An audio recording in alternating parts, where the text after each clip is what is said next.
Hi all, welcome to Ticking the Boxes. It's been a couple of weeks since I last filmed and I thought I'll get back onto it. Be prepared for cat pounces because they're watching me like hawks. Okay, let's start with the facts first. Today's facts. People who have Tourette's syndrome have motor and vocal tics. Tics are involuntary, uncontrollable movements or sounds. Someone with Tourette's syndrome cannot help producing these sounds or these movements. Tics can be simple or complex. For example, a simple tic would be a jerk, a click, something like that. A complex tic would be something like that, maybe with a sentence on the end. I'm going to give you some examples of tics. Whoops, here comes Sadie again. She just likes to be the star of stage and screen. Off you go while I'm filming. And the other one's doing a poop in the litter tray. Nice. Okay, so examples of vocal tics.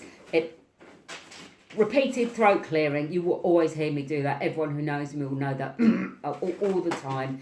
It actually stops me doing a lot of other tics. So it's quite hard work to not say other tics. And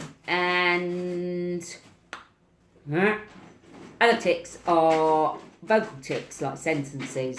You will hear me say certain things like the bum doctor or Rabbi bacon or things like that. So, and vocal tics can be words or sentences.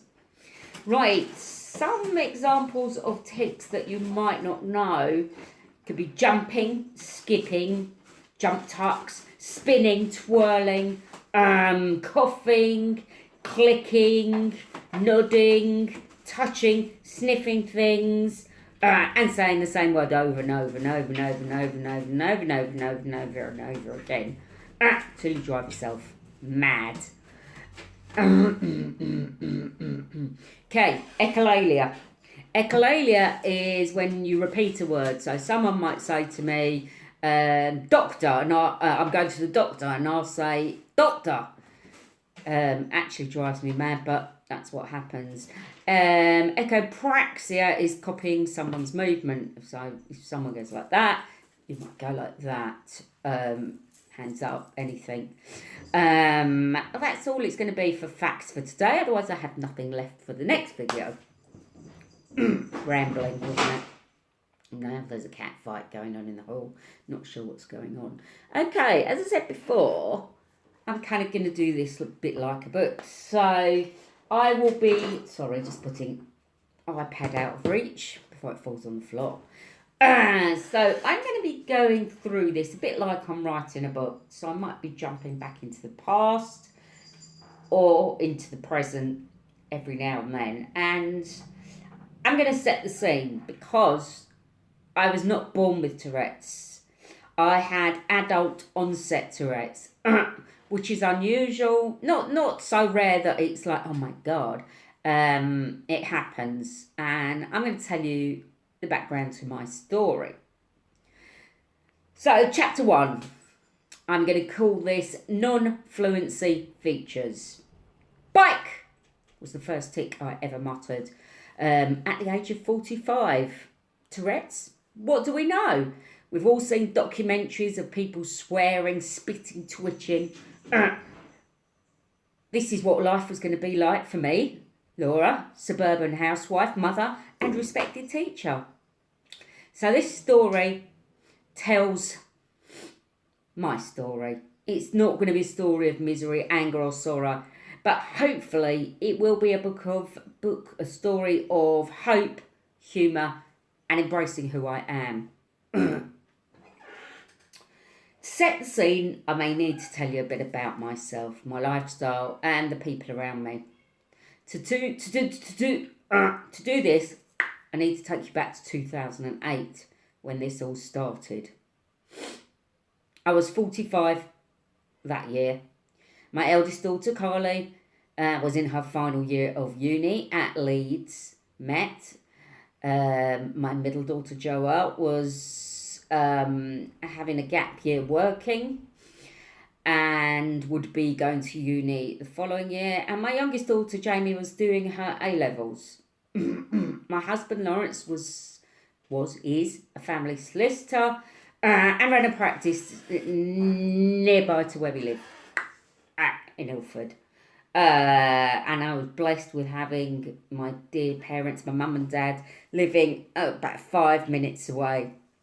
Integral part of my life. As for myself, I had carved out a career as a successful teacher, holding the post of head of early years at a local independent school. I was totally devoted to my job and held several other responsibilities, as well as those highlighted. So what happened? How could someone my age get Tourette's? Sorry, I'm reading that thought. I will turn the page. We don't know. We don't know how someone my age could get Tourette's. There's a couple of theories. Theory 1, genetics. It lay dormant for many years.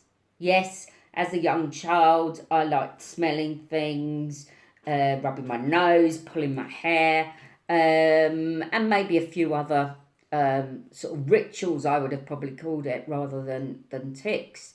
Nothing different to most children, really, because a lot of children do that. I had an idyllic childhood.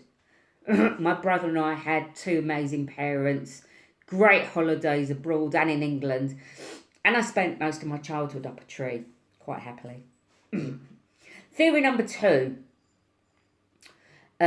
Maybe I contracted PANDAS, Pediatric Autoimmune Neuropsychiatric Disorder.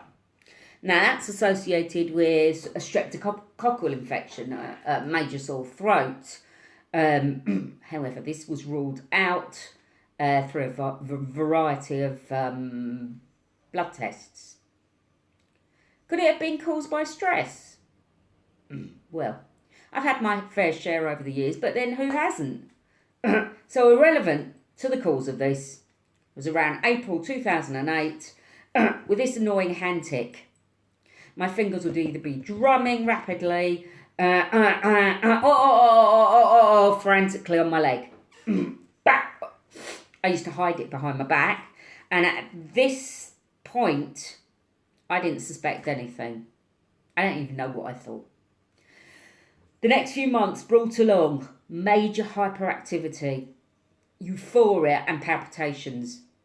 This led to blood tests for overactive thyroid, tests at cardiologist and various other visits to GP, along with a crate full of beta blockers and other medication.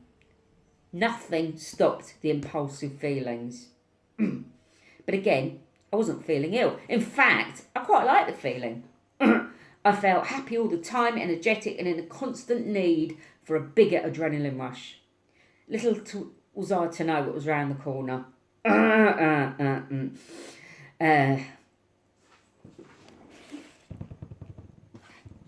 So, I'm going to leave that chapter there.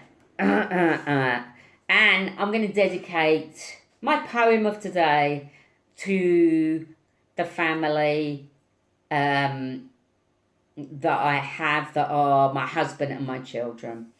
This is called Me and Him and Them. Happiest days of their lives, I hope, with me and him and them. We travelled across the USA with me and him and them.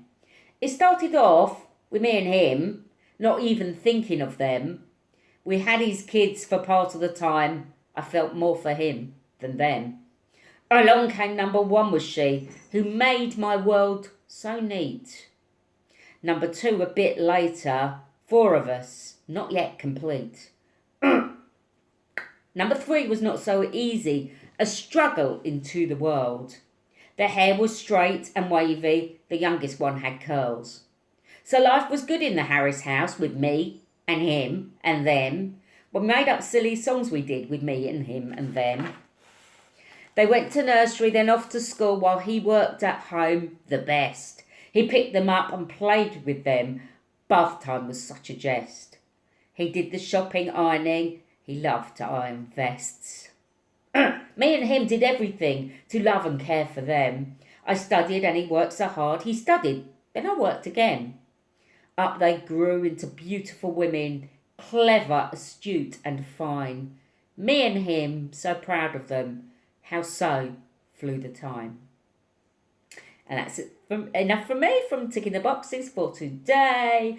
Watching for the next chapter. Don't forget to follow me on Instagram at Ticking the Boxes.